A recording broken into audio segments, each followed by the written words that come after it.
السلام عليكم ورحمة الله وبركاته. الحمد لله رب العالمين، والصلاة والسلام على سيد الأنبياء والمرسلين وعلى آله وصحبه أجمعين ومن تبعهم بإحسان إلى يوم الدين. أما بعد، فأعوذ بالله من الشيطان الرجيم. بسم الله الرحمن الرحيم. يا أيها الذين آمنوا اتقوا الله وقولوا قولا سديدا يصلح لكم أعمالكم ويغفر لكم ذنوبكم ومن يطع الله ورسوله فقد فاز فوزا عظيما. وقال تعالى: يا أيها الذين آمنوا اتقوا الله وكونوا مع الصادقين. وقال تعالى: يا أيها الذين آمنوا اتقوا الله ولتنظر نفس ما قدمت لغد واتقوا الله إن الله خبير بما تعملون. وقال تعالى: يا أيها الذين آمنوا كتب عليكم الصيام كما كتب على الذين من قبلكم لعلكم تتقون.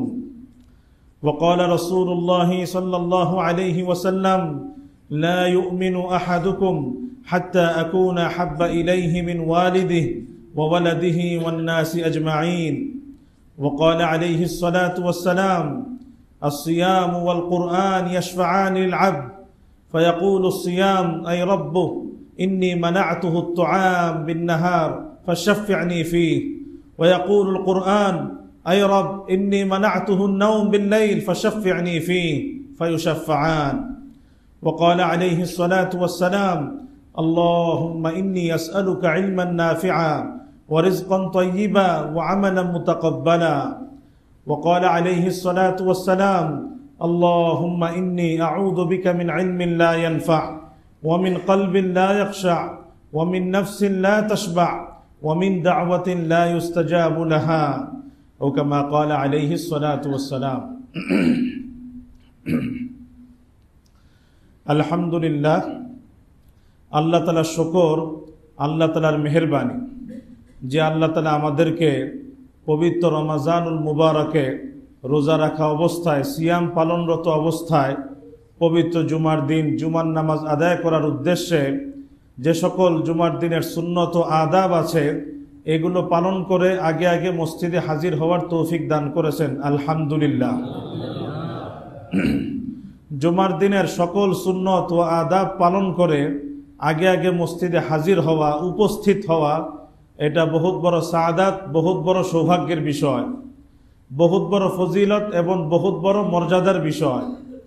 সহিহ বুখারীর হাদিস 883 নম্বর হাদিস, রাসূল করিম সাল্লাল্লাহু আলাইহি ওয়াসাল্লাম ইরশাদ করেন: মান ইগতাসালা ইয়াউমাল জুমআহ ওয়া ইয়াতাতাহহারু মাস্তাতা'a মিনাত তুহুর ويمص من طيب بيته ثم يخرج فلا يفرق بين اثنين ثم يصلي ما كتب له ثم ينصت إذا تكلم الإمام إلا غفر له ما بينه وبين الجمعة الأخرى. আল্লাহ রাসূল সাল্লাল্লাহু আলাইহি ওয়াসাল্লাম বলেন, যে ব্যক্তি জুমার দিন গোসল করে এবং ভালোভাবে পবিত্র হয়, পরিচ্ছন্ন হয়, ঘরের মধ্যে আতর এবং খুশবু যদি থাকে সেটাকে ব্যবহার করে, তারপর এমন অবস্থায় সে মসজিদে আসে যে মসজিদে এসে সে কাউকে কোনো প্রকার কষ্ট দেয় না। দুই ব্যক্তি বসে আছে একসাথে, তাদেরকে সরিয়ে দিয়ে মাঝখানে বসে না। তারপর যতদূর সম্ভব হয় সে নফল নামাজ পড়তে থাকে। অতঃপর যখন ইমাম খুতবা শুরু করে মনোযোগ দিয়ে শ্রবণ করে এবং নীরব থাকে, মনোযোগ দিয়ে শ্রবণ করে এবং নীরব থাকে। আল্লাহ রাসূল সাল্লাল্লাহু আলাইহি ওয়াসাল্লাম বলেন, যে ব্যক্তি জুমার দিনে আমলগুলো করে, গুফিরা লাহু মা বাইনাহু ওয়া বাইনাল জুমআতিল উখরা, এই জুমা থেকে নিয়ে বিগত জুমা পর্যন্ত যত গুনাহ হয়ে থাকে, এই জুমা থেকে নিয়ে বিগত জুমা পর্যন্ত যত গুনাহ হয়ে থাকে আল্লাহ তাআলা সমস্ত গুনাহকে মাফ করে দেন। এজন্য আল্লাহ তাআলা আমাদেরকে জুমার দিন এই সকল সুন্নত ও আদাব পালন করে আগে আগে মসজিদে হাজির হওয়ার তৌফিক দিয়েছেন। দিল থেকে আমরা শুকর আদায় করি, আলহামদুলিল্লাহ। আল্লাহুম্মা মা আসবাহা বি মিন নি'মাহ আও বি আহাদিন মিন খালকিক فمنك وحدك لا شريك لك ফালাকাল হামদ ওয়া লাকাশ শুকর। আজকে আমরা একটি গুরুত্বপূর্ণ বিষয় নিয়ে কিছু জরুরি কথা আরজ করার চেষ্টা করব ইনশাআল্লাহ। যেহেতু এখন পবিত্র রমাজানুল মুবারক, রমাজান মাস চলছে, এই জন্য রমাজান মাস এবং রোজা এবং এই মাসের করণীয় সম্পর্কেও কিছু কথা থাকবে ইনশাআল্লাহ। সেই সাথে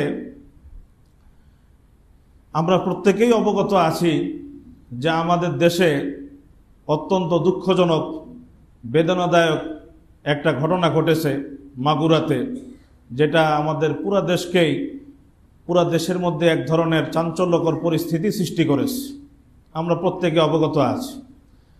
এই দুই বিষয়কে সামনে রেখেই আজকে কিছু জরুরি কথা আরজ করার চেষ্টা করব ইনশাআল্লাহ। আমি সবার কাছে দোয়া চাই, আল্লাহ যেন আমাকে সহি বলার, সহজভাবে বলার তৌফিক দান করেন। প্রথম কথা, আল্লাহ তাআলা যে আমাদেরকে রমাজানুল মুবারক দান করেছেন এবং রমাজানুল মুবারকের সিয়ামকে ফরজ করেছেন, এই যে রমাজান মাসে আমরা রোজা পালন করছি, সিয়াম পালন করছি আল্লাহকে খুশি করার জন্য, আল্লাহকে রাজি করার জন্য, এই সিয়ামটা কি ফরজ নাকি নফল? এই সিয়ামটা হলো ফরজ, এই রোজাটা হলো ফরজ। আল্লাহ তাআলা এই পুরা মাসের এই সিয়ামকে আল্লাহ তাআলা আমাদের জন্য ফরজ করে দিয়েছেন, আবশ্যক করে দিয়েছেন। কিন্তু প্রশ্ন হলো, মাস তো হলো 12টা, আল্লাহ সুবহানাহু ওয়া তাআলা 12 মাসের মধ্য থেকে রমাজান মাসকে কেন আল্লাহ তাআলা সিয়াম পালন করাকে এই মাসেই ফরজ করে দিলেন? কেন আমাদের জন্য এই মাসেই সিয়াম পালন করাকে আবশ্যক করে দিলেন? সেটা তো মুহররম মাসও হতে পারত, সফর মাস হতে পারত, রবিউল আউয়াল হতে পারত, কিন্তু আল্লাহ তাআলা আমাদের উপর রমজানের সিয়ামকে কেন ফরজ করলেন? এই মাসটাকেই কেন আল্লাহ তাআলা সিয়াম পালন করার জন্য আমাদেরকে নির্দেশ দিলেন? সেটার জন্য আমাদেরকে একটু কোরআনুল কারীমের কাছে যেতে হবে, কোরআনুল কারীমের দ্বারস্থ হতে হবে। আল্লাহ সুবহানাহু ওয়া তাআলা কোরআনুল কারীমে সূরাতুল বাকারার 185 নম্বর আয়াতের মধ্যে আল্লাহ তাআলা রমজান মাসের পরিচয় দিতে গিয়ে বলছেন, রমজান মাসের পরিচয় দিতে গিয়ে বলছেন, শাহরু রমাদানাল্লাযী উনজিলা ফীহিল কুরআন হুদাল লিন-নাস ওয়া বায়্যিনাতিম মিনাল হুদা ওয়াল ফুরকান ফামান শাহিদা মিনকুমুশ শাহরা ফালিয়াসুম শাহরু রমাদানাল্লাযী উনজিলা ফীহিল কুরআন। আল্লাহ বলছেন, রমজান মাস হলো ওই মাস, রমজান মাস হলো ওই মাস যেই মাসে কোরআনকে অবতীর্ণ করা হয়েছে। রমজান মাস হলো ওই মাস যেই মাসে কোরআনকে অবতীর্ণ করা হয়েছে। এই পরিচয়টা কে দিচ্ছেন? আল্লাহ সুবহানাহু ওয়া তাআলা দিচ্ছেন। রমজান মাস হলো ওই মাস যেই মাসে কোরআনকে অবতীর্ণ করা হয়েছে। হুদাল লিন-নাস, আর এই কোরআন হলো সমগ্র মানব জাতির জন্য হেদায়েত, সমগ্র মানব জাতির জন্য পথ প্রদর্শক। ওয়া বায়্যিনাতিম মিনাল হুদা, এই কোরআন হলো হেদায়েতের দলিল, হেদায়েতের প্রমাণ। ওয়াল ফুরকান, আর এই কোরআন হলো পার্থক্যকারী।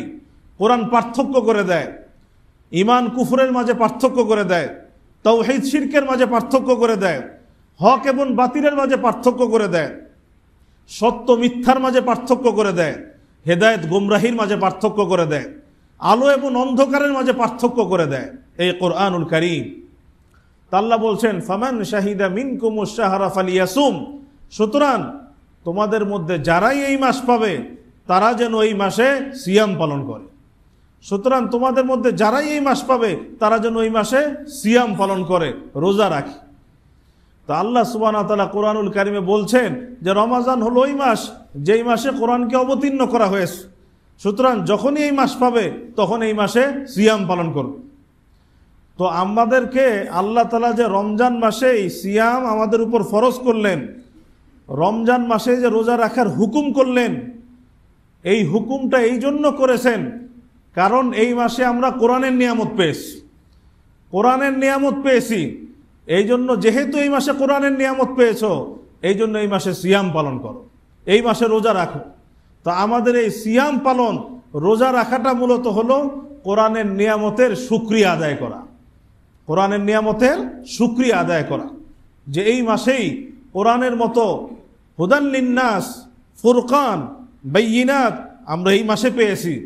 সুতরাং যেই মাসে পেয়েছি এই মাসের শুকরিয়া স্বরূপ, এই মাসে কোরআনের নিয়ামতের শুকরিয়া স্বরূপ সিয়াম পালন করা আল্লাহ তাআলা আমাদের উপর ফরজ করে দিয়েছে। এই জন্য এই মাসটার সঙ্গে কোরআনুল কারীমের অনেক গভীর এবং নিবিড় সম্পর্ক আছে। এই মাসের সঙ্গে কোরআনুল কারীমের অনেক গভীর এবং নিবিড় সম্পর্ক রয়েছে। রাসূল করিম সাল্লাল্লাহু আলাইহি ওয়াসাল্লাম এবং পরবর্তীতে সাহাবায়ে কেরাম এবং তার পরবর্তীতে আমাদের সালাফে সালেহিন, মহান পূর্বসূরিগণ যখনই এই রমজানুল মুবারক আসতো, তখন অন্য মাসে তো ওনারা কোরআন নিয়ে ব্যস্ত থাকতেনই, কোরআনের সাথে সম্পর্ক ওনাদের অনেক আগে থেকেই ছিল, সবসময় ছিল। কিন্তু যখন রমজান মাস আসতো তখন কোরআনের সাথে তাদের সম্পর্ক আরো বেড়ে যেত, আরো মজবুত হয়ে যেত, কোরআনের তেলাওয়াত আরো বেড়ে যেত, কোরআনের তেলাওয়াত আরো বেড়ে যেত, কোরআনের সাথে ওনাদের সম্পর্ক মজবুত হতো। রমজান মাসে রাসূল করিম সাল্লাল্লাহু আলাইহি ওয়াসাল্লামের আমলের কথা ইবনে আব্বাস রাদিয়াল্লাহু তাআলা আনহু বলছেন। সহিহ বুখারীর হাদিস 6 নম্বর হাদিস, সহিহ মুসলিম 6009 নম্বর হাদিস। ইবনে আব্বাস রাদিয়াল্লাহু তাআলা আনহু বলেন, ওয়া কানা জিবরিলু ইয়ালকাহু ফি কুল্লি লাইলাতিন মিন রমাদান ফায়ুদারিসুহুল কুরআন। যে রমজান মাস যখন আসতো, রমজানের প্রত্যেক রাত্রিতে জিবরিল আমিন আল্লাহ রাসূল সাল্লাল্লাহু আলাইহি ওয়াসাল্লামের সঙ্গে সাক্ষাৎ করতেন। রমজানের প্রত্যেক রাত্রিতে জিবরিল আমিন আল্লাহ রাসূলের সঙ্গে সাক্ষাৎ করতেন। ফায়ুদারিসুহুল কুরআন, অতঃপর জিবরিল আমিন আল্লাহ রাসূলকে কোরআন পড়ে শোনাতেন, আল্লাহ রাসূল জিবরিল আমিনকে কোরআন পড়ে শোনাতো। একজন আরেকজনকে কোরআন পড়ে শোনাতো, জিবরিল আমিন পড়তেন, আল্লাহ রাসূল শুনতেন, আল্লাহ রাসূল পড়তেন, জিবরিল আমিন শুনতেন। রমজানের প্রত্যেক রাত্রিতে, রমজানে যে আমরা তারাবির সালাত পড়ি, হাফেজ সাহেব কোরআন পড়ছে, আমরা শুনছি তারা পড়ছে, এটা মূলত এই হাদিসেরই অনুসরণ, এটারই অনুসরণ। এই জন্য রমজান মাস কোরআনের সাথে আমরা সম্পর্ক দৃঢ় করার চেষ্টা করি, মজবুত করার চেষ্টা করি। আমাদের মহান পূর্বসূরিগণ যখনই রমজান মাস আসতো, ওনারা তেলাওয়াতে ব্যস্ত হয়ে যেতেন, তেলাওয়াতে মশগুল হয়ে যেতেন। কোরআনুল কারীমের আজীব আজীব তেলাওয়াত, মানে এমন ঘটনা ওনাদের দ্বারা প্রকাশ পেত।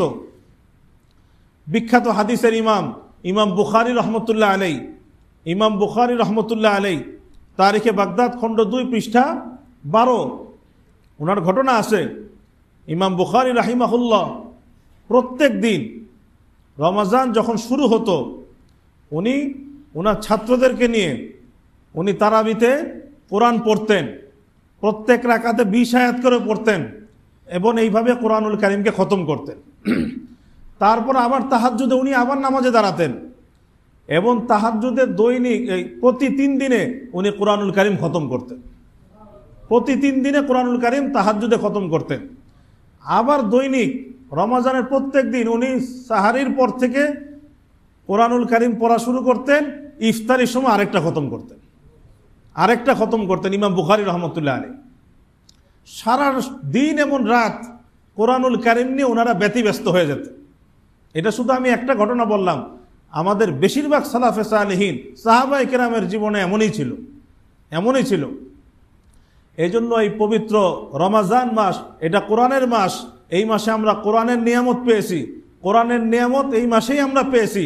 এই মাসে আমরা খুব বেশি কোরআনের সাথে সময় দেওয়ার চেষ্টা করি, খুব বেশি তেলাওয়াত করার চেষ্টা করি।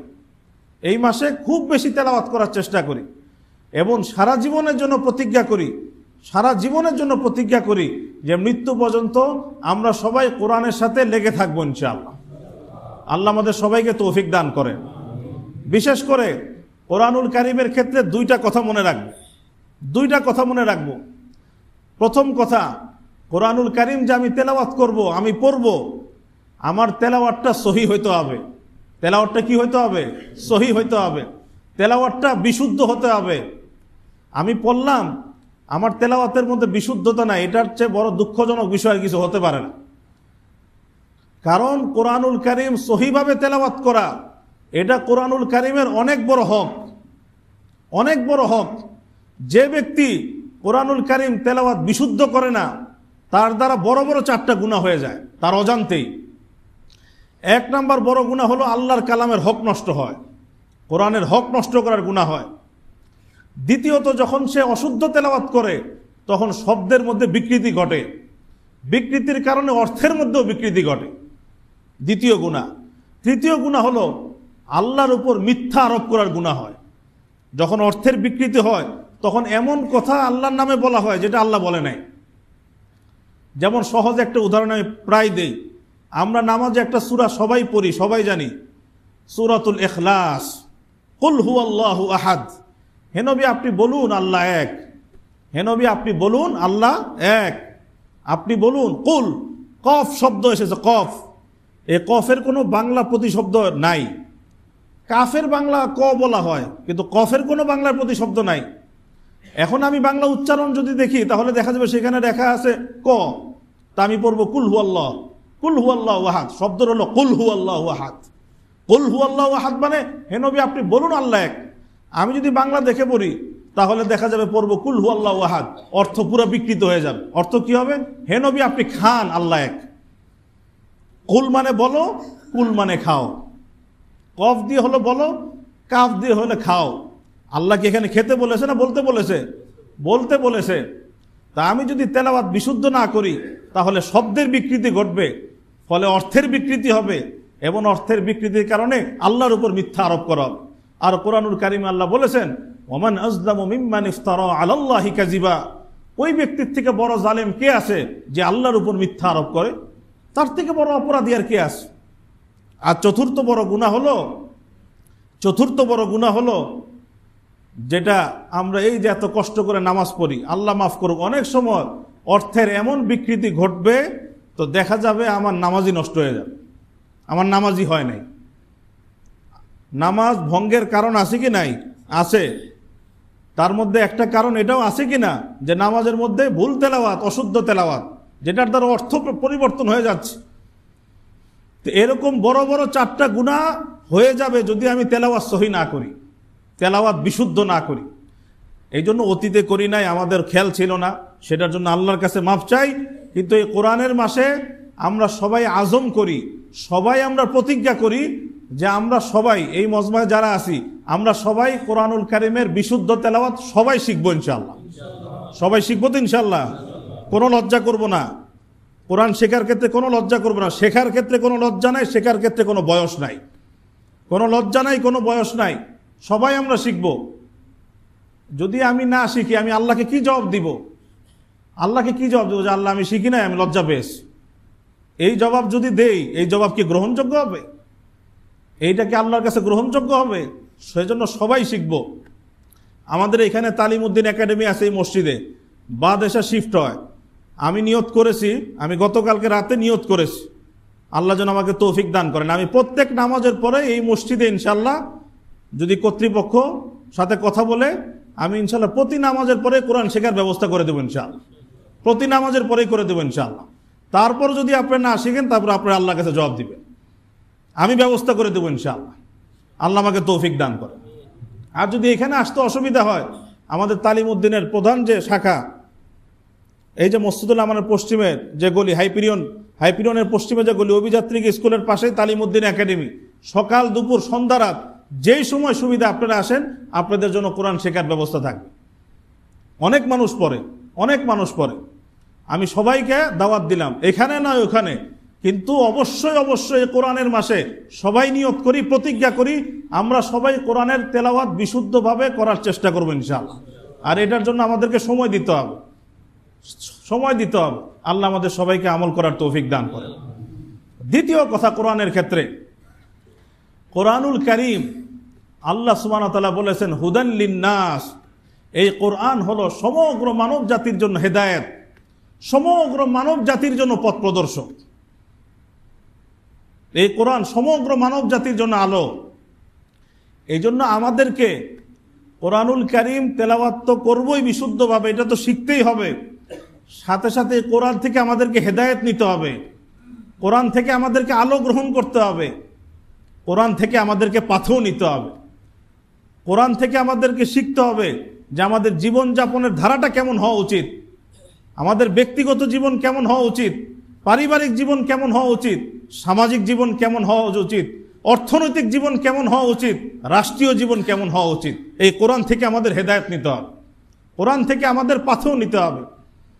আজকে আমরা কোরআন থেকে হেদায়েত নেই না, কোরআন থেকে পাথেও নেই না, কোরআন থেকে আলো নেই না, আমরা অন্য কিছু থেকে আলো নেই, অন্যদের থেকে হেদায়েত নেই, অন্যদের থেকে দিক নির্দেশনা নেই।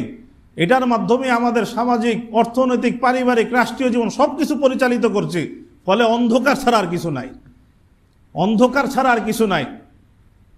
আমরা যদি আলো পেতে চাই, হেদায়েত পেতে চাই, সঠিক পথ নির্দেশনা পেতে চাই, তাহলে আমাদের সবাইকে কোরআন থেকে আলো গ্রহণ করতে হবে, কোরআন থেকে পাথেও গ্রহণ করতে হবে। হুদাল লিন্নাস, এই কোরআন সমগ্র মানব জাতির জন্য হেদায়েত।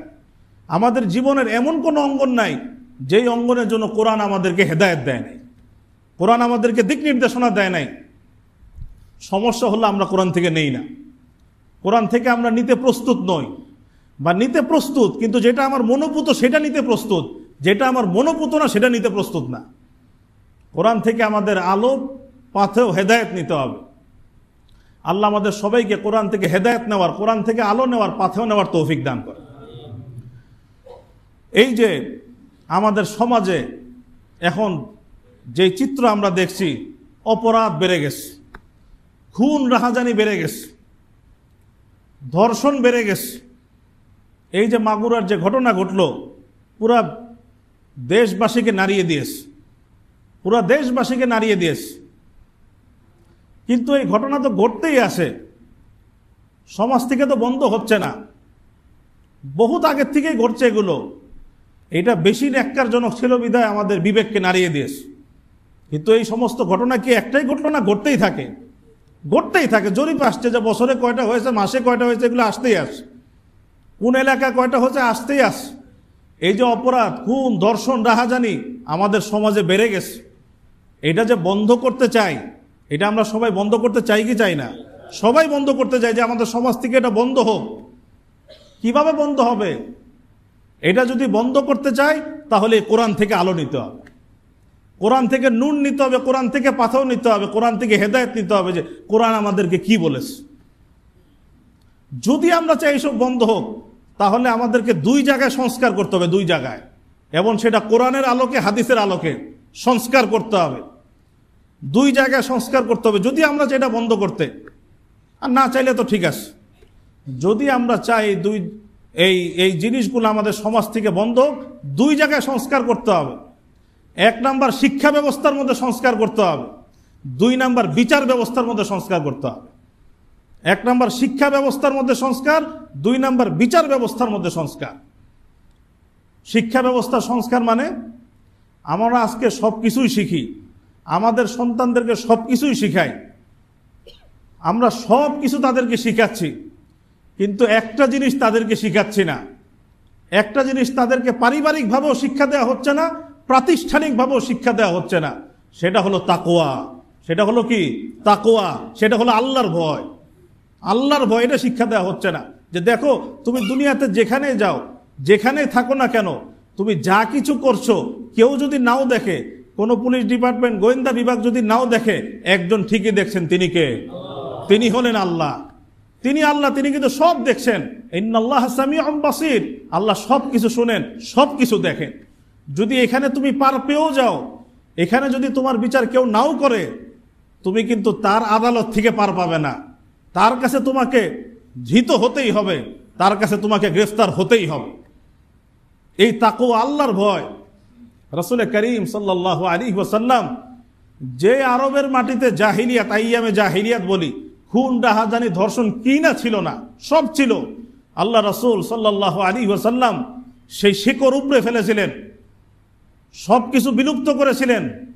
সেটার জন্য আল্লাহ রাসূল প্রথম যেই কাজটা করেছিলেন সাল্লাল্লাহু আলাইহি ওয়াসাল্লাম, সেটা হলো প্রত্যেকটা মানুষের অন্তরে উনি আল্লাহর ভয়কে জাগ্রত করেছিলেন, আল্লাহর ভয়কে জাগ্রত করেছিলেন। এই জন্য সব বন্ধ হয়ে গেছিল। একজন নারী চলতে ফিরতে সে কাউকে ভয় পেত না, অনিরাপত্তা বোধ করতো না, শঙ্কা বোধ করতো না, কারণ সে জানতো যে এগুলো সব আদর্শ মানুষ হয়ে গেছে, এরা আমার কোনো ক্ষতি করবে না, কারণ এরা আল্লাহকে ভয় করে। সহিহ বুখারীর হাদিস 3595 নম্বর হাদিস, আদি ইবনে হাতেম রাদিয়াল্লাহু তাআলা আনহু উনি বলেন, কুন্না ইনদান নবী সাল্লাল্লাহু আলাইহি ওয়াসাল্লাম فأتاه رجل فشكا إليه الفاقة ثم أتاه رجل آخر فشكا إليه قطع السبيل। আদি ইবনে হাতেম রাদিয়াল্লাহু তাআলা বলেন, একদিন আমরা রাসূল করিম সাল্লাল্লাহু আলাইহি ওয়াসাল্লামের নিকট বসা, আল্লাহ রাসূলের নিকট বসা, হঠাৎ এক লোক আসলো, এসে বলে, আল্লাহ রাসূল অভাব দারিদ্র আল্লাহ রাসূলের কাছে শিকায়েত করে গেল। একটু পরে আরেক লোক আসলো, সে বলে, আল্লাহ রাসূল চারিদিকে শুধু হত্যা, খুন, রাহাজানি, ডাকাতি, ছিনতাই, আল্লাহ রাসূল এই হলো অবস্থা। লোকটা চলে গেল। তখন আল্লাহ রাসূল আমার দিকে তাকিয়ে বলেন, ইয়া আদি হাল রাআইতাল হিরা? ক্বালা ওয়ালা মা রাআইতুহা ওয়ালাকিন ক্বাদ উনবিতু আনহা। আল্লাহ রাসূল আমাকে প্রশ্ন করলো, হে আদি, তুমি কি পারস্যের হীরা শহর কখনো দেখেছো? পারস্যের হীরা শহর?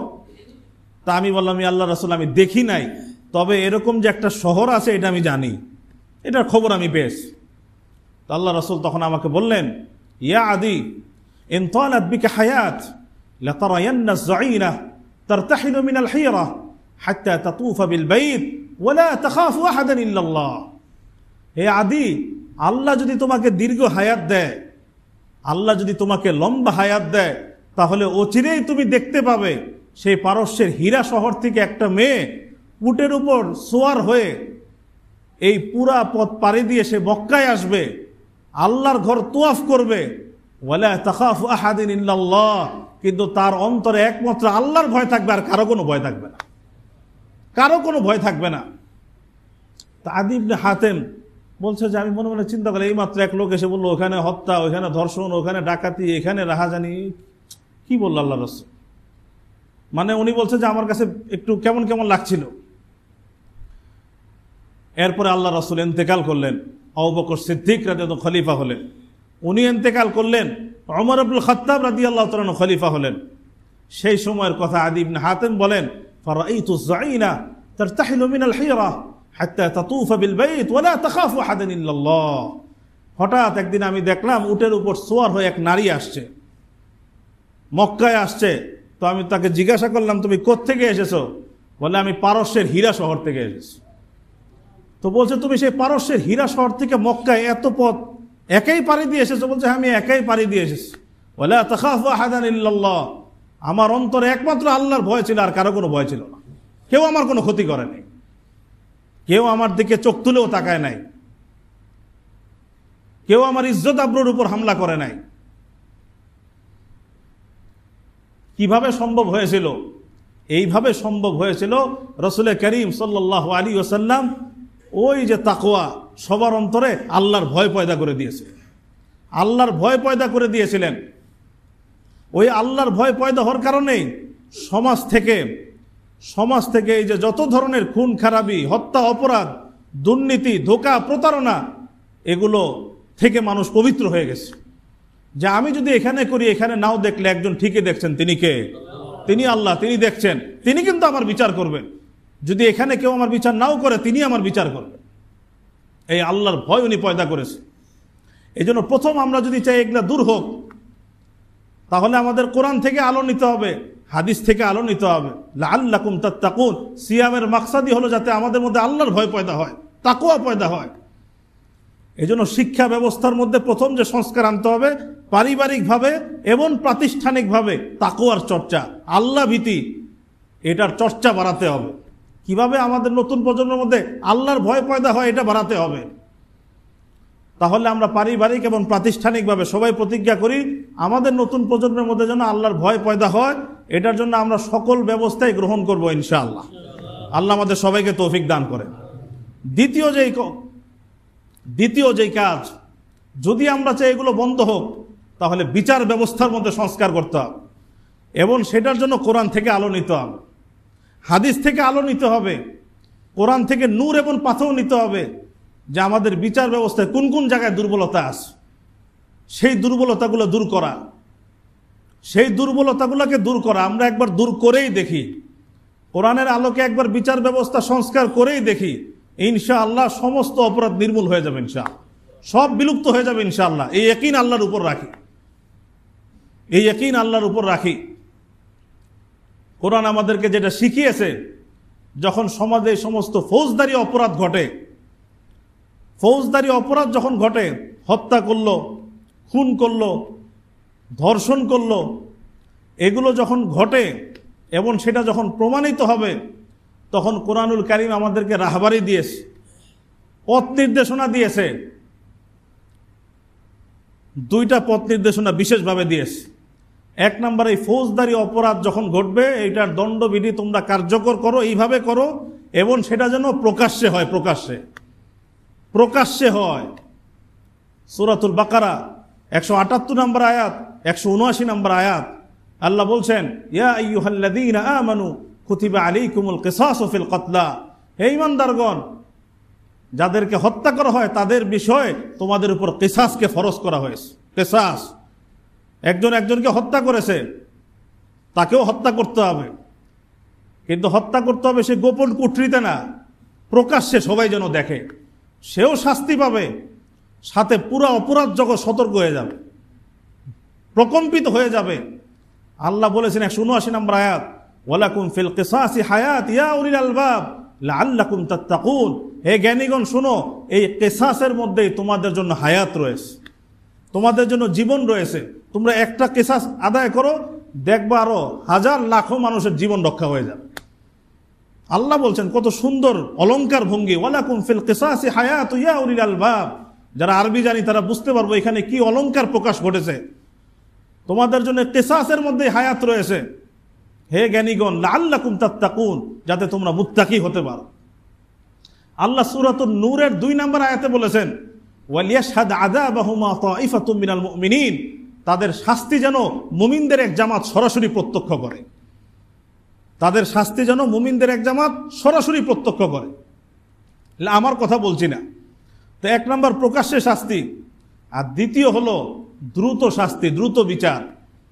আমাদের বড় একটা কারণ বিচার ব্যবস্থার দুর্বলতা, দীর্ঘসূত্রতা। মানে অপরাধ হয়ে যায় আজকে, এটা রায় হয় 10 বছর পরে, রায় হয় 15 বছর পরে। তখন এই ঘটনার যে প্রভাব পড়া দরকার ছিল, এই বিচারের যে প্রভাব পড়া দরকার ছিল, সেই প্রভাব আর পড়ে না। কেন দেরি হয়? কেন এই যে আমাদের দেরি হয় বিচার ব্যবস্থার, কেন এই দীর্ঘসূত্রতা, কেন এই দুর্বলতা? কোরআন থেকে নেই, বাস্তব জীবনের সাথে মিলাই এবং কোরআন থেকে মিলাই, বাস্তব জীবন থেকে নেই এবং কোরআনের সঙ্গে মিলাই।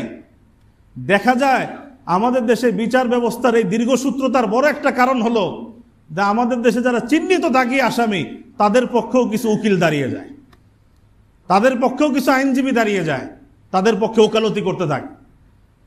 অথচ কোরআনুল কারীম আল্লাহ কি বলেছে সূরাতুন নিসা 105 নম্বর আয়াত, ওয়ালা তাকুল লিল খাইনিনা খাসিমা, সাবধান, কোন অপরাধীর পক্ষে ওকালতি করো না।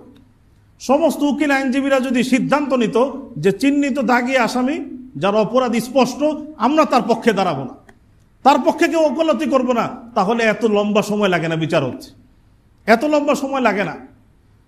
দ্বিতীয়ত, যে ন্যায়ের পক্ষে থাকে, দেখা যায় তার পক্ষে কেউ সাক্ষ্য দিতে এগিয়ে আসে না, সাক্ষ্য দিলে আবার কোন বিপদে পড়ি। অথচ কোরআনুল কারীমে আল্লাহ বলেছেন সূরা বাকারার 282 নম্বর আয়াত, ওয়ালা ইয়াবা শুহাদা ইযা মা দুউ, সাক্ষীদেরকে যখন ডাকা হবে তারা যেন সাক্ষ্য দিতে অস্বীকার না করে। তোমার কাছে সঠিক সাক্ষ্য আছে, তুমি দিয়ে দাও, ন্যায়ের পক্ষে সাক্ষ্য দাও। এই কিছুদিন আগে আমি দেখেছি পত্রিকায় প্রতিবেদন এসেছিল যে আমাদের এই যে দাগি দাগি আসামিরা ছাড়া পেয়ে যায়, খালাস পেয়ে যায়, একটা বড় কারণ ওই ন্যায়ের পক্ষে যে আছে তার পক্ষে কেউ সাক্ষ্য দিতে চায় না, তার পক্ষে সাক্ষী পাওয়া যায় না। সাক্ষী দিলে আবার কোন বিপদে পড়ি বা কি ঝামেলা হয়, এটা একটা বড় কারণ। এই কয়দিন আগে আমি পড়েছি, সাক্ষ্য দিতে চায় না, এতে দেখা যায় একসময় আসামিরা খালাস পেয়ে যায়, কারণ তার পক্ষে, তার বিপক্ষে তো কেউ নাই। 3 নম্বর বড় কারণ, আমাদের দেশের যারা এই সমস্ত অপরাধ ঘটায়, যদি দেখা যায় একটু দুর্বল শ্রেণীর, নিম্ন শ্রেণীর, তার বিচার হয়।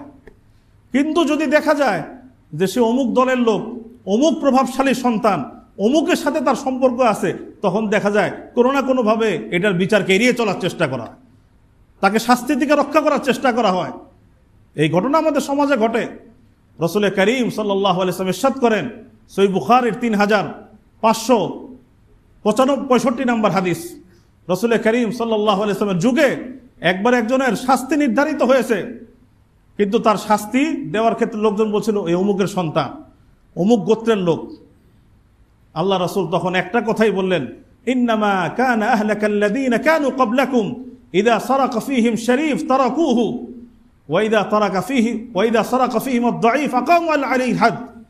তোমাদের পূর্ববর্তীরা এই কারণে ধ্বংস হয়েছিল, যখন তাদের মধ্যে কোনো সম্ভ্রান্ত লোক চুরি করত তারা তাকে ছেড়ে দিত, আর যখন দুর্বল লোকরা চুরি করত তারা তাকে শাস্তি দিত।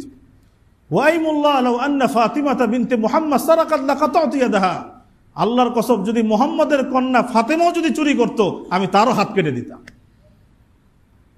ওইখানে কোনো ভিআইপি নাই, এখানেও কোনো অমুকের সন্তান নাই, অপরাধ করেছো ফৌজদারি অপরাধ, তোমাকে শাস্তি পেতেই হবে। কিন্তু আমাদের দেশের বিচার ব্যবস্থার মধ্যে দেখা যাবে এই সমস্ত ফাঁক ফোকর রয়ে গেছে।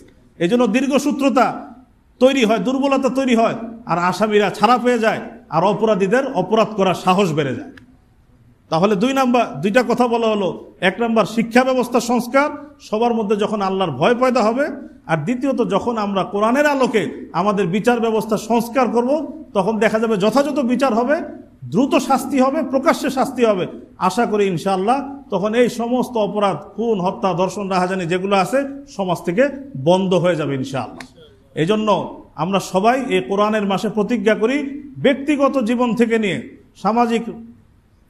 সামাজিক জীবন, অর্থনৈতিক জীবন, পারিবারিক, রাষ্ট্রীয় জীবন, সর্ববিষয়ে আমরা প্রতিজ্ঞা করি এই কোরআনের মাসে আমরা সর্ববিষয়ে আমরা কোরআনমুখী হওয়ার চেষ্টা করবো ইনশাআল্লাহ, কোরআন থেকে আলো নেওয়ার চেষ্টা করবো ইনশাআল্লাহ। আল্লাহ তাআলা যা বলা হলো আমাদের সবাইকে বোঝার এবং আমল করার তৌফিক দান করেন। ওয়া আখিরু দাওয়ানা আনিল হামদুলিল্লাহি রাব্বিল আলামিন। যারা সুন্নাত পড়তে পারে না সুন্নাত পড়েন।